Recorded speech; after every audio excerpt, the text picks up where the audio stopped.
길을 뚫고 예배 자리에 오신 여러분들을 주님의 이름으로 환영하고 축복합니다. 옆에 사람이랑 같이 인사해 볼까요? 또 예배 드리는 자에게 소망이 있습니다. 네, 얼마 전에 체코의 세계적인 작가 밀란 쿤데라 님께서 향년 94세의 나이로 별세했다는 소식을 들었습니다. 제가 유튜브에서 이 책을 리뷰한 적이 있는데 처음으로 던진 질문이 이거예요. 왜 인간이라는 존재는 참을 수 없이 가벼운가? 그 이유는 한마디로 이렇게 정의했어요. 인간은 사랑할 능력이 없기 때문입니다.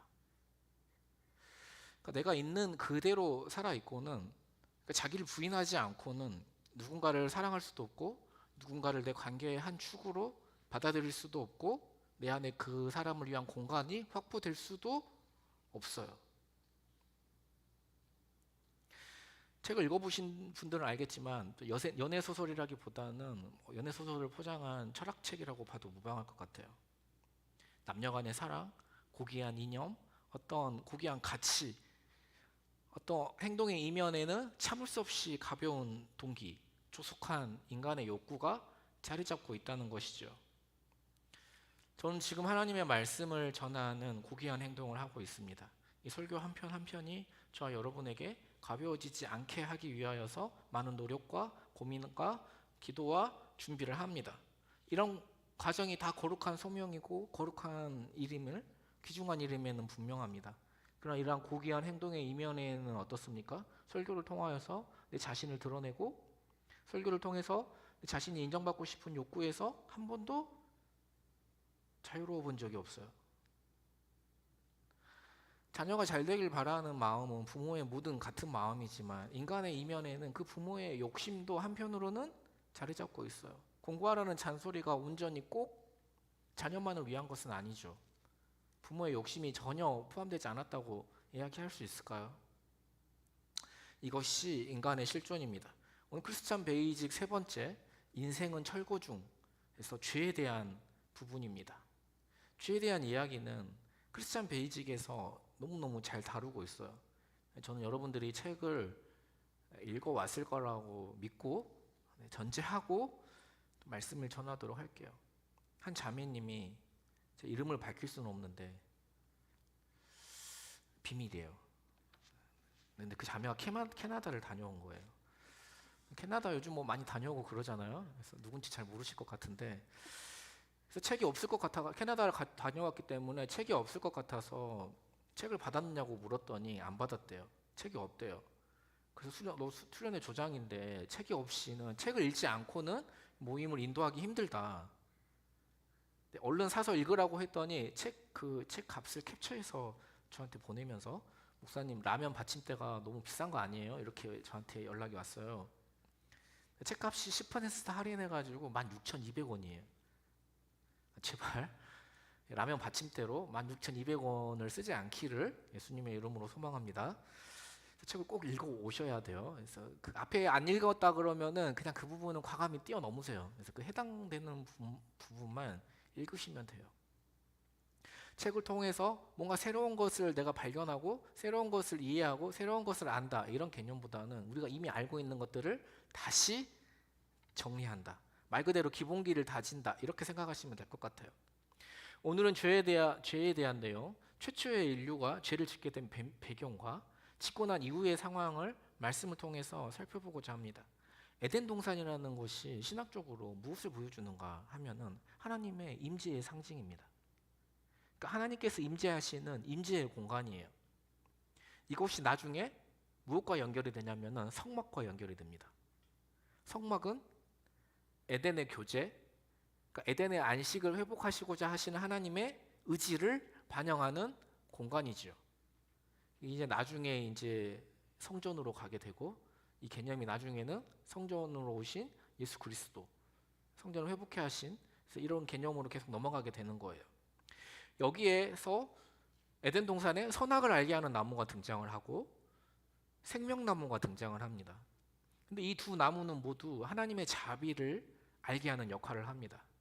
선악을 알게 하는 나무는 왜 병 주고 약 주느냐, 이렇게 이야기하면 안 되고, 이 선악과의 존재 이유에 대해서는 제가 이미 여러 차례 이야기한 기억이 있어서 간단히 넘어가도록 하겠습니다. 아무튼 이 선악을 알게 하는 나무는 하나님과 인간과의 관계가 어떠해야 하는지를 보여줍니다.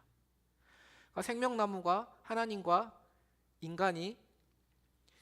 하나님이 인간과 영원히 교제하고 싶은 그 의지를 반영하는 것이라고 한다면은, 선악을 알게 하는 나무는 인간이 누구인지, 인간이 하나님과 어떤 관계에 있어야 진짜 너희가 하나님과 온전한 관계를 맺을 수 있는지를 보여주는 이정표입니다. 그러니까 자기 본분을 알게 하는 이정표이고, 자유를 가진 인간이 넘어서서는 안 되는 한계를 가르쳐주는 한계선이라고 할 수 있어요.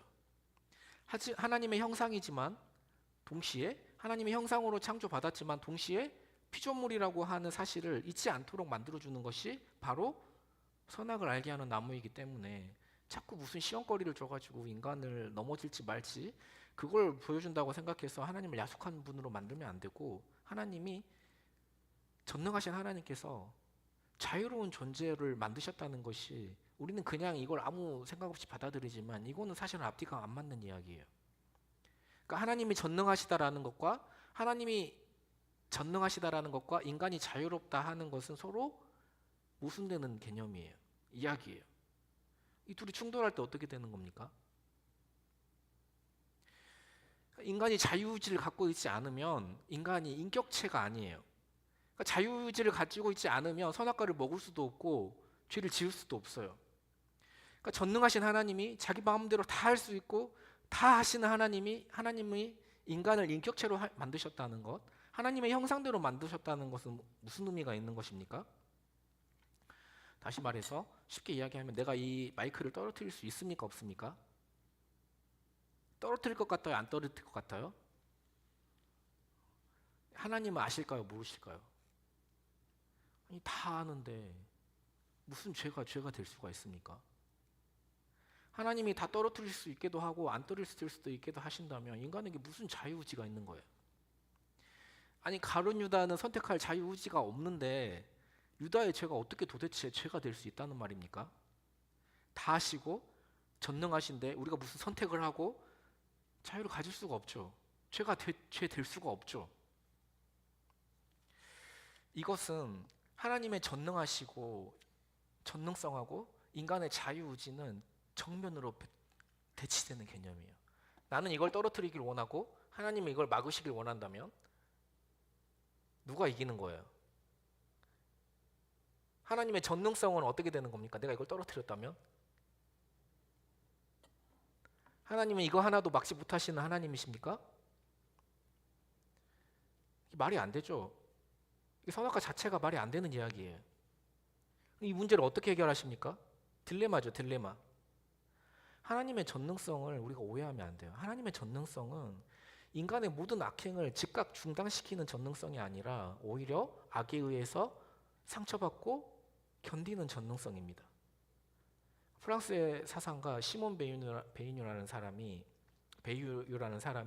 중력과 은총이라는 책을 썼어요. 굉장히 유명한 책인데, 이 세상을 통치하시는 하나님의 구원을 중력과 은총이라는 두 단어로 표현을 합니다. 그러니까 하나님의 구원에는 두 가지 패턴이 있는데, 무질서를 질서로 바꾸는 질서의 하나님, 그러니까 중력의 법칙이 첫 번째 패턴이라고 한다면은, 가진 힘을 다 사용하지 않고 견디는 은총을 두 번째 패턴이라고 이야기를 해요. 그러니까 예수님의 십자가가 전형적으로 이 두 가지 패턴을 함께 보여주는 것이죠. 그러니까 시몬 베이유는 하나님의 은총은, 하나님의 전능성은 가진 힘을 모두 다 사용하지 않는 것, 빈자리를 견디는 것, 이 두 가지를 이야기합니다. 그러니까 이 내용을 그대로 가지고 와서 우리가 사유를 해보면, 이 빈자리는, 하나님의 전능성의 이 빈자리는 무엇으로 채워지는가? 인간의 자발적인 순종으로 채워집니다. 그러니까 하나님이 너 이거 해라 해서 우리는 이거 할 수밖에 없는 존재가 아니라, 우리의 자발적인 순종을 통하여서 하나님께서 자신의 전능성을 완성해 가신다. 인간을 자신의 언약 파트너로 세우신 거예요. 그래서 하나님의 전능성은 홀로 완전하신 전능성이 아니라 인간의 순종을 통해서 완성됩니다. 인간의 자발적이고 협력적인 순종에 의해서 완전해지는 겸손한 절대 주권입니다. 그러니까 하나님의 전능성과 선하심은 혼돈과의 싸움에서 증명되어야만 하는 그런 전능성입니다. 다시 말해서 하나님은 스스로 인간에게 자신이 배신당할 위험을 감수하고 인간을 만드셨어요. 무엇을 목표로요? 기어이 내 전능성 앞에, 내 선하심 앞에, 내 사랑 앞에 저 백성들이 나의 사랑으로 그들을 굴복시켜서 순종하고 경배하도록 만들 각오를 하고, 그때까지 어떤 각오를 했습니까? 상처받을 각오를 하고 한 발 뒤로 물러서셔서 자신의 정능성을 제한하고, 하나님이 어떻게 해요? 한 발 더 뒤로 물러서셔서 자기 아들을 십자가에 내어주신 사랑을 통해서 그의 전능성이 온전해지도록 만드신 거예요. 하나님께서 자신의 전능성을 제한하고 한 발 더 뒤로 물러서셨을 때 우리는 인간의 반응 역시 한 발 뒤로 물러서서 하나님을 찬양하고 경배하고 예배하고 이랬어야 되는데, 인간의 반응은 오히려 자신이 하나님처럼 되려고 했어요. 한 발 앞섬이었죠. 그래서 하나님께서 어떤 각오를 하십니까? 다시 한 걸음 뒤로 물러서셔서 내 아들을 내어주는 사랑을 통해서 자신의 전능성이 온전해지도록 만든 것입니다. 그래서 내가 있는 그대로 살아있고는 서론이 이야기한 것처럼 우리는 사랑할 능력이 없어요. 누군가를 내 관계의 한 축으로 받아들이지도 못하고 내 안에 공간이 확보될 수가 없어요. 그러니까 하나님이 친히 보이신 그 창조의 뒤로 물러남처럼, 예수님을 통해서 한 발 더 뒤로 물러난 것처럼 우리들도 지체들을 옆에 두어서도 안 되고, 모든 지체들을 어때요? 내 앞에 세워두고 뒤로 섬기고 내가 포기 되고, 자기 희생, 자기 부인이라는 것을 내가 포기가 될 때 사랑이라는 것이 비로소 가능하고, 그때 비로소 무엇이 이루어집니까? 우리 지난주에 배웠던 안식, 유너티, 하나님과의 연합, 참된 안식이 이루어지는 거예요. 이걸 구원이라고 이야기합니다.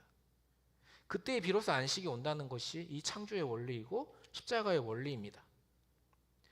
처음 창조 때부터 그 원리에 따라서 하나님이 스스로 자기 부인을 먼저 하신 거예요. 자기 아들을 통하여서 자기 부인을 이 땅에서 보여주시고, 너희들도 그 십자가의 길, 자기 부인을 통해서만 다른 사람들을 내 관계 속으로 그렇게 맞아들일 때,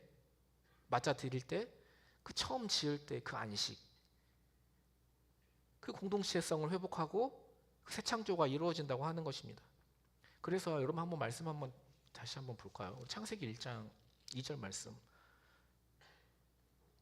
우리가 말씀을 너무 얄팍하게 보는 경향이 있다고 제가 말씀을 드린 적이 있는 것 같은데, 이런 것도 그렇죠. 우리 1장 2절 말씀 한번 갖고, 창세기 1장 2절 말씀 한번 띄워주시겠어요? 창세기 1장 2절 말씀.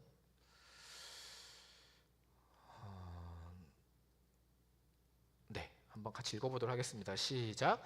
땅이 혼돈하고 공허하며 흑암이 깊고 하나님의 영은 수면 위에 운행하시니라. 이게 말이 안 되죠. 여러분, 땅을 하나님께서 몇째 날 창조하십니까? 첫째 날? 둘째 날? 셋째 날? 셋째 날 창조하시죠. 그럼 2절에 나오는 땅은 뭐예요?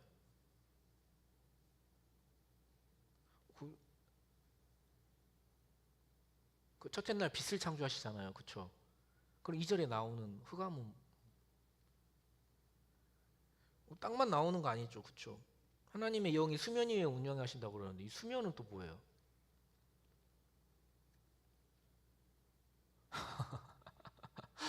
이런 고민해 보셨어요? 말이 안 되잖아요. 그렇죠?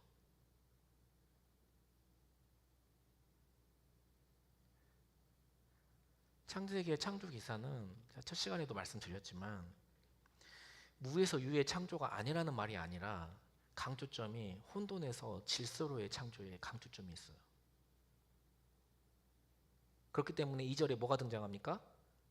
땅이 혼돈하고 공허하며 흑암이 깊음 위에 있고 하나님의 영은 수면 위에 운행하시니라. 이 수면도 혼돈을 상징하죠.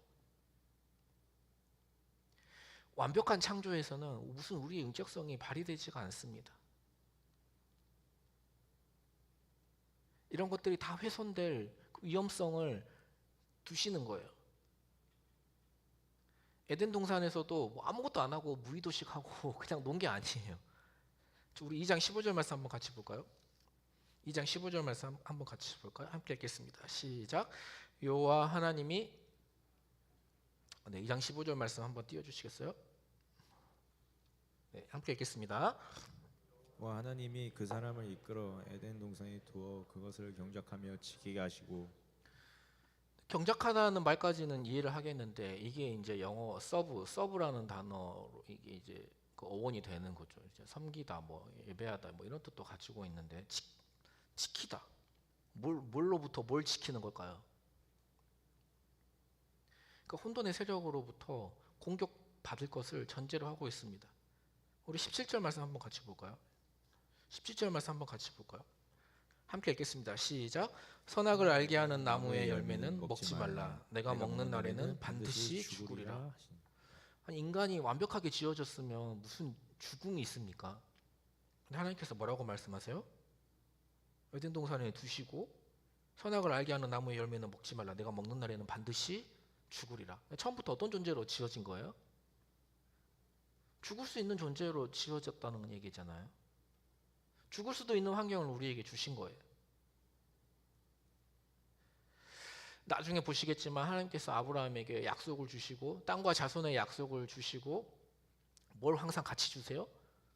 땅에 대한 약속을 주시고 기근을 주시고 자손에 대한 약속을 주시고 뭘 주세요? 불임 주시고.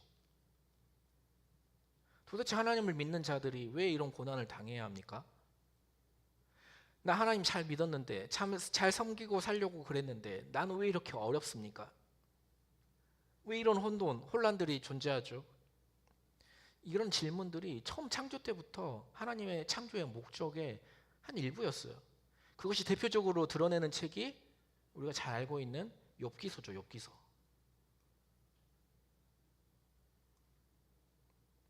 흙으로 지어진 인간이 깨어지기 쉽고 또 에덴 동산을 잘 지키라고 해서 침입을 염두에 두고 정령 죽으리라는 죽을 가능성을 말씀하시고 또 남녀를 창조하실 때의 모습을 보면 이미 연합할 때는 부끄러움이 없지만 부끄러울 수 있는 가능성을 염두에 두고 말씀하신 것은 인간이 언제든지 혼돈에 의해서 넘어질 수 있는 존재임을 이미 첫 창조 때부터 말씀하셨어요.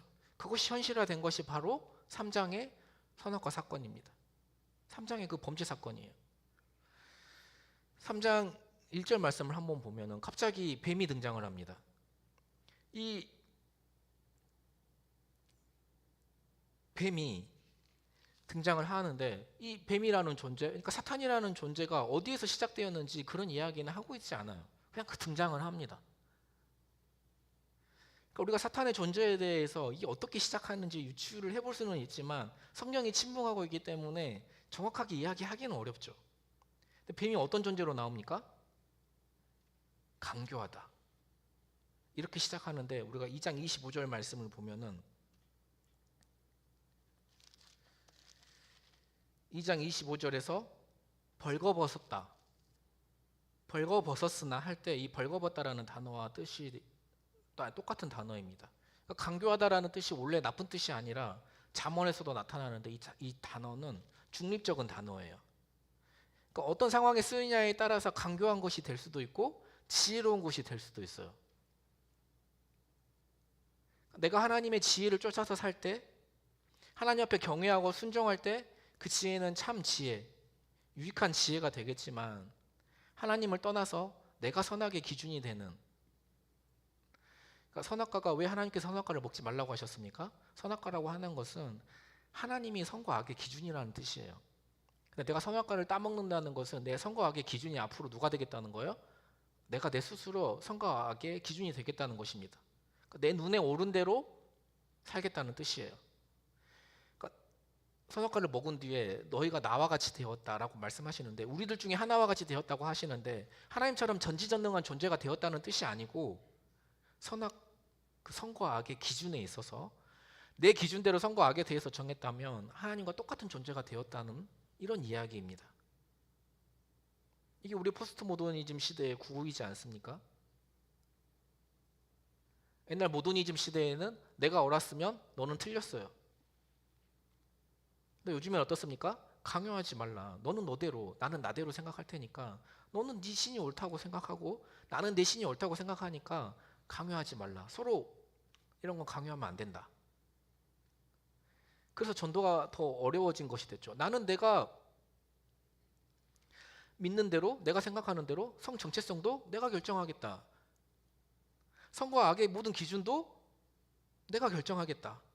나한테 강요하지 말아라. 너도 옳고 나도 옳고. 그러니까 모더니즘 시대에는 대놓고 하나님을 반대했다면 포스트 모더니즘 시대에는 웃으면서 반대할 뿐이에요. 자, 뱀이 어떻게 질문하고 있습니까? 우리 3장 1절 말씀 한번 같이 볼까요? 3장 1절 말씀 함께 읽겠습니다. 시작. 그런데 뱀은 여호와 하나님이 지으신 들짐승 중에 가장 간교하니라. 뱀이 여자에게 물어 이르되 하나님이 참으로 너희에게 동산 모든 나무의 열매를 먹지 말라 하시더냐. 자, 무슨 말씀을 생략하고 있죠? 뱀이 지금 사단이 지금 뭘 어떤 하나님께서 말씀하신 것 중에 어떤 걸 생략하고 있습니까? 선악을 알게 하는 나무를 언급하지 않죠. 언급하지 않으면 어때요? 더 확 떠오릅니다. 그런 효과가 있죠. 하와가 어떻게 대답합니까? 우리 2절에서 3절 말씀 한번 같이 볼까요? 2절 3절 말씀 함께 읽겠습니다. 시작.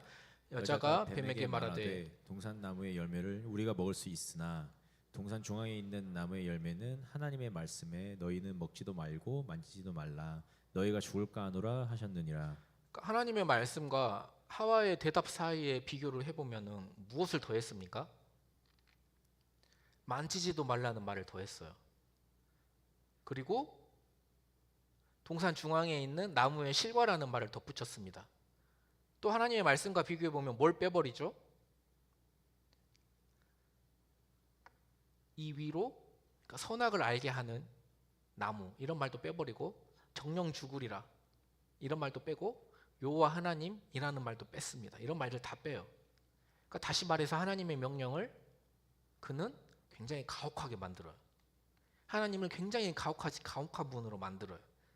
그러니까 만지지도 말라는 말을 더함으로써 마치 만지기만 해도 죽는 것처럼 그렇게 하나님을 아주 그냥 가혹한 분으로 만들고 있고요. 또 경고는 어떻게 해요? 경고는 누구로 드립니다. 죽을까 하노라. 그러니까 정령 죽으리라고 하셨는데 죽을까 하노라.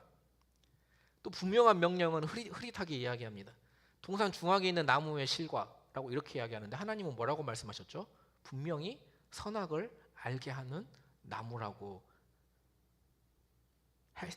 분명히 말씀하셨는데 그걸 이렇게 두루뭉술하게 그렇게 설명을 하죠. 또 은혜는 어떻게 합니까? 은혜는 축소예요. 하나님은 임의로 각종 실과를 다 먹을 수 있다고 했는데 그런 말들은 또 다 빼버려요. 그럼 어떻게 한 거예요? 말씀을 왜곡한 거죠. 우리도 얼마든지 말씀을 축소하거나 과장하면서 왜곡할 수 있습니다. 성경은 우리가 복종하라고 주신 책이지 이용하라고 주신 것이 아니라는 것을 우리가 기억하지 못할 때는 사탄과 같은 오류를 범할 수 있습니다.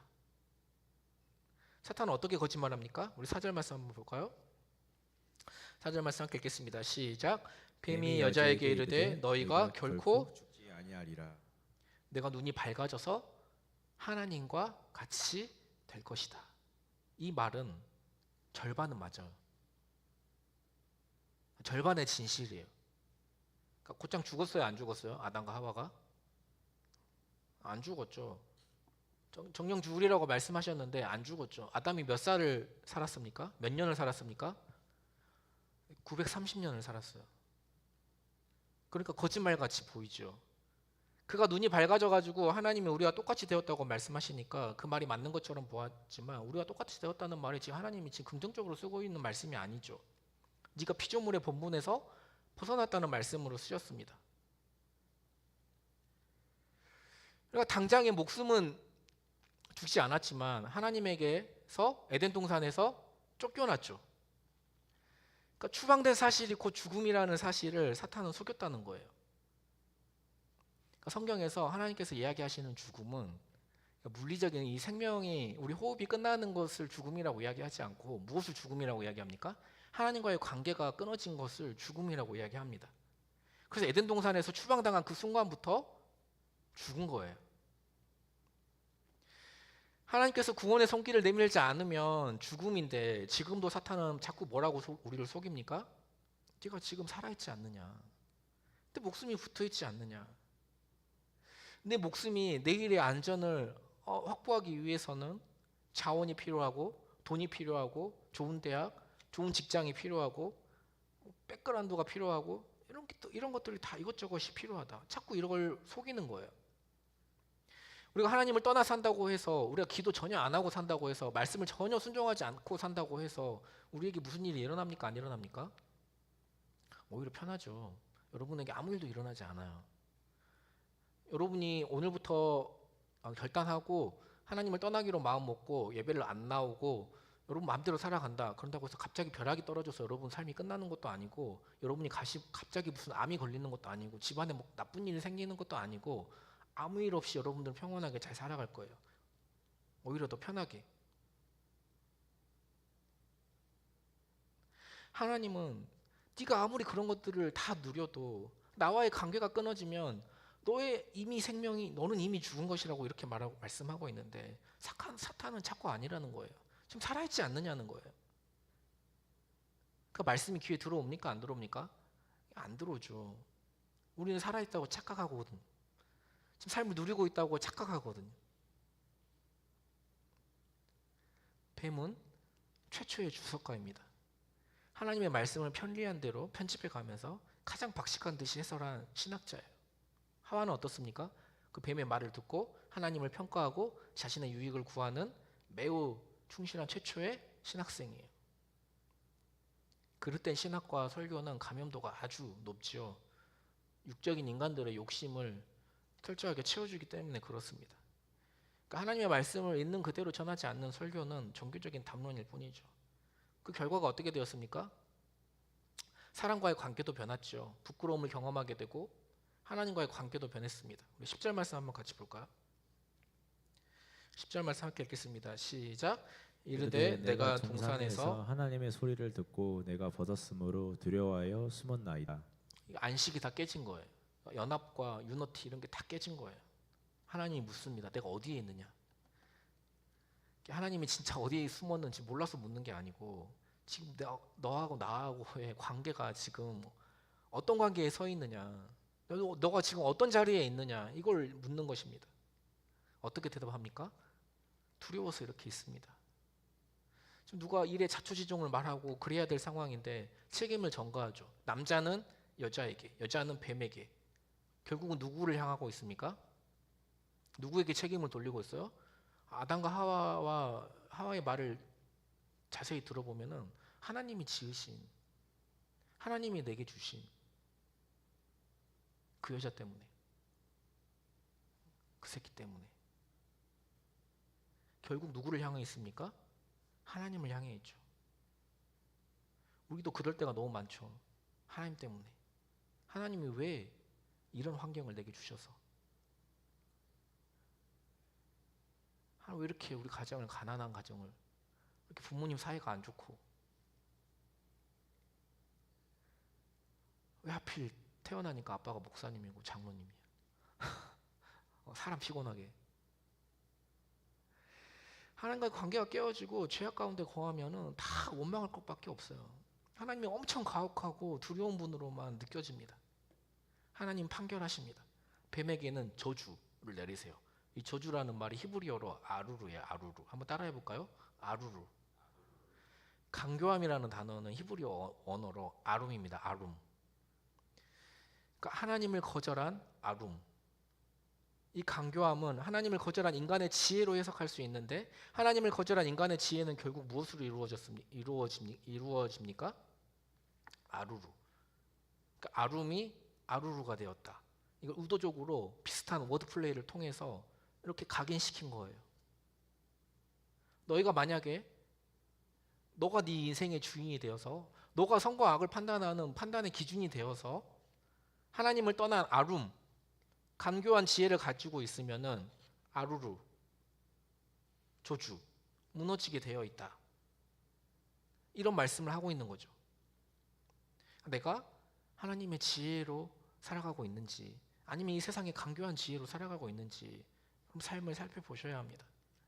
3장 15절 말씀 한번 같이 볼까요? 3장 15절 말씀 함께 읽겠습니다. 시작. 내가 너로 여자와 원수가 되게 하고 내 후손도 여자의 후손과 원수가 되게 하리니 여자의 후손은 내 머리를 상하게 할 것이요 너는 그의 발꿈치를 상하게 할 것이니라 하시고. 이걸 이제 원시복음이라고 우리가 이야기를 하죠. 그러니까 최초로 복음이 드러난 그런 말씀. 그러니까 앞으로 악의 세력, 이 혼돈, 이 사단과 뱀의 세력, 하나님과 이런 혼돈과 하나님 사이에 대립의 역사가 앞으로 전개될 것이라는 청사진을 보여줍니다. 궁극적으로 누가 이길 것이다? 여자의 후손, 하나님이 이길 것이다. 뱀의 후손들이 질 것이다. 여자의 후손으로 오는 궁극적인 메시아가 누구이십니까? 예수님을 의미하죠. 그래서 예수님을 죽이려고 하는 바리새인과 서기관들에게 예수님께서 뭐라고 말씀하시죠? 이 독사의 자식들아, 너희가 바로 이 뱀의 후손들이라는 이야기예요. 죄를 지은 인간에게 희망을 주십니다. 복음이 그래서 원시복음이라고 부르는 거예요. 기쁜 소식을 주십니다.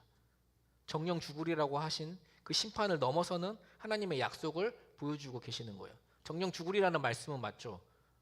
그 죽음을 대신 예수님께서 감당하셨기 때문입니다.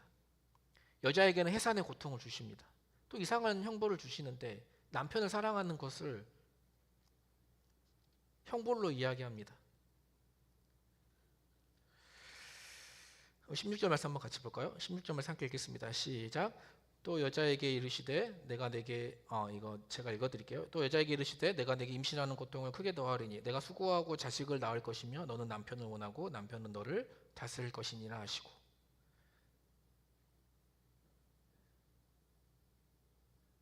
이게 어떤 의미가 있냐면은 남편을 사랑하는 것을 형벌로 이야기합니다. 남편이 그리고 나의 삶을 다스릴 것이라고 이야기해요. 결혼해 보신 분들은 여기 없죠. 사랑을 해서 결혼을 했는데 그 사랑 때문에 고단합니다. 다시 말해서 자기 부인이 되지 않는 사랑은 형벌이에요, 형벌. 그 사랑을 하지 않으면 안 되고 하면 고통스러운 태초의 천형이에요. 놀라운 것은 하나님께서 그 태초의 그 천형을 통해서 우리를 사랑의 사람으로 만들어 가신다는 거예요. 그러니까 나는 쿨하게 누군가에게 예속되지 않고 이 사람 저 사람 그냥 자유롭게 사랑하다가 그렇게 갈 거야 하는 사람은 끝까지 사랑하지 못하고 사랑의 사람으로 되지도 않습니다. 밀란 쿤데라의 참을 수 없는 존재의 가벼움에서 토마스라는 남자가 그렇죠. 이 여자 저 여자 다 사랑합니다. 하지만 그러면 그럴수록 사랑은 자신의 존재는 더 가벼워지는 것이죠. 누구도 사랑하지 못합니다. 요즘 쿨한 그런 사랑? 이런 사랑은 서로를 고통스럽게 할 뿐이죠. 왜냐하면 그 사랑을 통해서 우리가 얼마나 자아가 가득 찬 사람인지 깨닫게 하시고 사랑함으로써 인내하고 참고 사랑을 배워가고 하나님의 사랑을 배워가는 것이 새 창조의 방법입니다.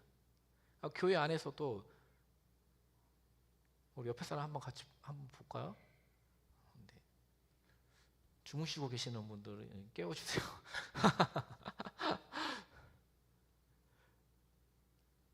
내 주위의 사람들이 다 혼돈 덩어리예요.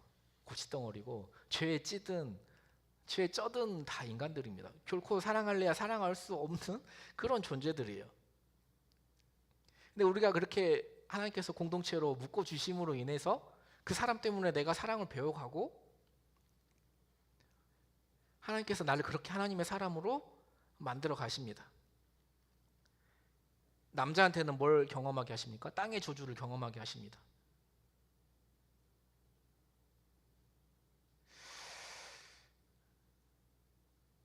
그래서 요즘에는 경제적 자유라고 해가지고 경제적 자유를 꿈꾸면서 일 안 하는 것을 엄청 최고의 가치로 이렇게 일 안 하고도 놀고 먹고 살 수 있는 이런 이제 불로소득을 만드는 것이 목표. 파이어족도 그렇죠. 빨리 은퇴해가지고 빨리 경제적 자유를 이루어서 빨리 은퇴하는 것. 근데 노동 자체가 인간의 본질 가운데 하나입니다. 노동 자체가 원래는 하나님께서 주신 즐거운 일이었죠. 정말 하나님이 주신 피조물 세계와 상호작용을 하면서 서로 영향을 주고받도록 그렇게 살도록 지음을 받았는데 인간이 죄로 그걸 다 깨뜨려 버린 거예요. 그래서 자연이 착취의 대상이 되고 환경 오염이 인간의 죄 때문에 나오고 그래서 이제 자연이 인간을 이제 공격합니다. 지진, 해일, 폭우, 폭풍, 기근 이런 관계로 변해버리죠. 그때부터 이제 노동이 뭘로 변한 거예요? 먹고 살기 위한 노동으로 변해버린 것이죠. 거기다가 하나님을 떠난 인간에게는 늘 자원이 부족합니다. 자원이 부족하니까 살아나는 방법이 무엇입니까? 있는 사람이 이렇게 나누어야 하는데 오히려 탐욕을 부리고 노동을 착취하고 인간을 노예처럼 만들고 그렇습니다. 그 아프리카의 기아로 굶어 죽어가는 아이들이 있는데 사실 이 세상에 부가 공평하게 분배만 돼도 아이들이 죽을 일은 없죠. 이런 것들이 다 죄의 결과, 형벌이라고 이야기합니다. 이 죄를 어떻게 해결할 것인가 근본적인 해결책은 다음 주 챕터 구원자 예수에서 자세하게 다룰 것이고 오늘 인류 최초가 죄를 짓게 된 사건을 한번 말씀을 통해서 살펴보았습니다. 죄의 결과는 너무나 끔찍해요. 모든 걸 다 파괴시키고 망가뜨리고 모든 관계를 다 무너뜨립니다. 책에도 기록되었듯이 모든 것이 죄의 결과입니다. 안식을 다 깨트려 버려요. 심지어 우리는 구원받은 이후에도 열심히 죄를 짓습니다. 그 죄로 인해 마땅히 하나님과 누려야 할 관계의 기쁨을 누리지 못하게 되는 것이죠. 그러므로 우리는 죄와 싸워야 합니다. 제가 얼마 전에 유튜브에서 한 미국의 마약 거리를 취재한 영상을 보였어요. 미국의 마약 중독자들의 치료를 돕는 목사님과 기자들이 이제 차를 같이 타고 다니면서 길거리에 마약하고 있는 사람들 굉장히 이렇게 카메라로 담았는데 굉장히 충격적이었어요. 헤로인과 펜타닐 이런 것들 대낮에 그냥 거리에서 마약을 하고 있는 거예요. 그 펜타닐 같은 거는 특히 마약을 하게 되면 사람이 약간 좀비처럼 그렇게 되더라고요. 많은 사람들이 마약을 호기심에 그렇게 시작해 본다고 해요. 그러다가 걷잡을 수 없는 환락의 늪에 빠지게 되는 거죠. 제 주변에도 아직도 담배를 끊지 못하는 분들이 있는데 호기심에 피었다가 못 끊는 사람들도 많았어요. 선악과 사건도 저는 그렇게 봐요. 어느 정도 아담과 하와의 호기심이 인간의 호기심이 발동하지 않았을까? 인간에게는 기본적으로 이런 욕구가 있는 것 같아요. 트로이 전쟁이 끝나고 집으로 귀향하는 오디세우스가 바다에서 엄청난 모험을 감행합니다. 세일인이 살고 있는 바다를 지나가게 된 거예요. 그러면서 이 세일인의 노랫소리가 듣고 싶었던 거예요. 지금까지 바다에서 이 세일인의 노랫소리를 듣고 이 유혹에서 살아난 사람은 단 한 사람도 없었어요. 오디세우스는 그게 두려우면서도 사람을 홀리는 그 엄청난 쾌락의 노랫소리가 너무나 궁금했어요. 또 오디세우스는 어떻게 하면 세일인의 노랫소리를 들을 수 있을까 고민을 하다가 안전하게 듣는 방법을 궁리하던 끝에 다음과 같은 전략을 마련해요. 노랫소리를 듣는 귀는 열어놓되 나머지 선원들은 다 귀를 막죠. 세일인의 노랫소리를 듣지 않기 위해서. 근데 자신의 귀는 열어놓되 노랫소리에 현혹되지 않도록 돛대에 자기의 몸을 단단히 묶어요. 부하들이 그렇게 이제 묶도록 만듭니다. 세일인의 노랫소리는 오디세우스가 생각한 것보다 훨씬 더 강력했습니다. 세일인의 노랫소리를 듣자마자 오디세우스가 자신의 결박을 풀어달라고 소리쳤습니다. 세일인은 오디세우스가 지금까지 경험한 것, 그 이상의 최고의 절정을, 쾌락을 경험하게 해주겠다고 유혹했습니다. 단순히 쾌락에 그치는 것이 아니라 사탄이 아담과 하와를 유혹했을 때 사용했던 바로 그 하나님과 같이 되리라는 그 지식에 대한 유혹이었는지도 모르겠습니다. 다행히 미리 세워놓은 전략 때문에 오디세우스가 세일인의 그 유혹에 빠지진 않아요. 노랫소리를 듣고도 살아남을 수 있었습니다. 부하들은 오디세우스가 몸부림을 칠수록 그를 기둥에 더 단단히 묶었습니다. 목숨을 걸면서까지 오디세우스가 경험하고자 했던 그 세일인의 노랫소리의 비밀은 무엇이었을까요? 세일인의 노랫소리가 인도하는 곳에는 남자들의 뼈가 무더기로 쌓여 있었습니다. 세일인의 노랫소리의 끝에는 그 엄청난 희열 끝에는 허망한 죽음이 기다리고 있었습니다. 오디세우스가 그 사실을 알았을 땐 이미 그의 몸엔 광각에 과잉에 빠져 있었고 통제 불능의 상태가 되고 말았습니다. 바울 사도는 갈라디아 교회를 향하여서 예수 그리스도의 십자가에 우리의 몸을 묶으라고 이야기합니다. 히브리서 기자 역시 이미 들은 복음에 유념함으로써 세속에 떠내려가지 않도록 경고합니다. 마지막으로 히브리서 2장 1절 말씀 한번 같이 볼까요?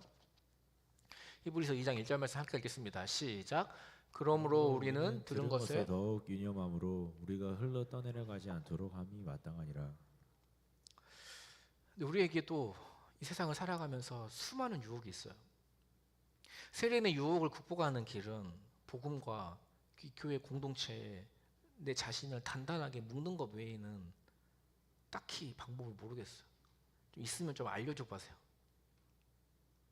단단한 진리에, 십자가의 진리에 자신을 묶어둔 사람만이 세례의 유혹을 신앙의 모험으로 승화시킬 수 있습니다.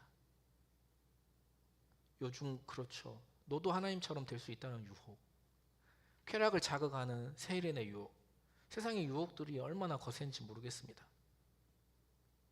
제 지난주에 칼럼에 막걸리의 파전, 이런 술에 관한 이야기를 썼는데 맥주 한 모금, 와인 한 잔, 당연히 가볍게 생각할 수 있습니다. 그런 사소한 말씀 하나라도 가볍게 여기게 되면 신앙 전체가 흔들릴 수 있다는 것을 알아야 합니다. 세속화의 바람이 우리 기독교회만, 우리 개신교회만 불어온 게 아니라 불교에도 세속화의 바람이 거세게 불었어요. 그러면서 많은 논쟁이 있었어요. 성철 스님에게 불자들도 고기를 먹을 수 있도록 허용하자. 그러면 불교 인구가, 불교의 이 종교인이 엄청나게 늘어날 것이다. 그것만 허용해도 많은 불자들이 늘어날 것이다. 부흥할 것이다. 이런 제안이 있었을 때 성철 스님이 이렇게 대답을 했다고 해요. 모든 불자들이 원한다고 한 가지 규율에 예외를 두면 불교라는 집 전체가 무너진다 라고 대답했다고 합니다. 실구멍 하나가 댐을 무너뜨린다는 이야기입니다. 선악과 하나 먹은 것이 무슨 그리 큰 잘못이냐고 말할지 모르겠지만, 술 한잔 마시는 것이 무슨 그리 큰 죄냐고 말할지 모르겠지만, 그것이 댐 전체를 무너뜨리는 법이에요. 제가 지난주 예배 시간에 일회용잔에 커피 들고 와서 마시는 것에 대해서 이야기를 했었는데, 저기 예배당 문 앞에 개인 음료 들고 예배당에 들어오지 말라고 하는 문구나 규칙에 관한 이야기가 아니에요. 윤리나 도덕에 관한 이야기가 절대 아니에요. 예배드리는 태도에 관한 이야기입니다. 그런 것들 하나하나가 우리의 태도를 무너뜨리는 거예요. 맥주 한 잔 정도는 그리스도인에게 아무런 꺼리낌이 없는 시대의 흐름 속에서 우리는 지난주에 안식에 대해서 말씀을 들었던 것처럼 이 시대에 주의를 통해서, 예배를 통하여서 이 시대에 저항하면서 살아가는 것입니다. 앉으면 눕고 싶고 누우면 자고 싶은 것이 당연한 인간의 욕망이에요. 저도 편하게 신앙생활 했으면 좋겠고, 저도 여러분에게 좋은 이야기만 하면 좋겠고, 여러분에게 모든 걸 다 허용했으면 좋겠어요. 여러분에게도 그럴 자유가 있고 저에게도 그럴 자유가 있어요. 그러나 하나가 무너지면 전체가 무너지는 것을 너무나도 잘 알고 있기 때문에, 앉으면 눕고 싶고 누우면 자고 싶은 것이 우리 인간의 죄악된 본성인 것을 너무나도 잘 알고 있기 때문에, 우리 이미 한국 교회가 코로나를 통해서 경험하지 않았습니까? 그렇게 신앙이 서서히 무너져가는 모습을 허다하게 보게 됩니다. 우리 청년부는 이러한 시대에 저항하여서 흔들리지 아니하고, 아니 흔들리더라도 다시 중심을 잡고 신앙의 기본기, 이 베이직을 잘 지켜나가기 시기를 예수님의 이름으로 소망합니다. 우리 함께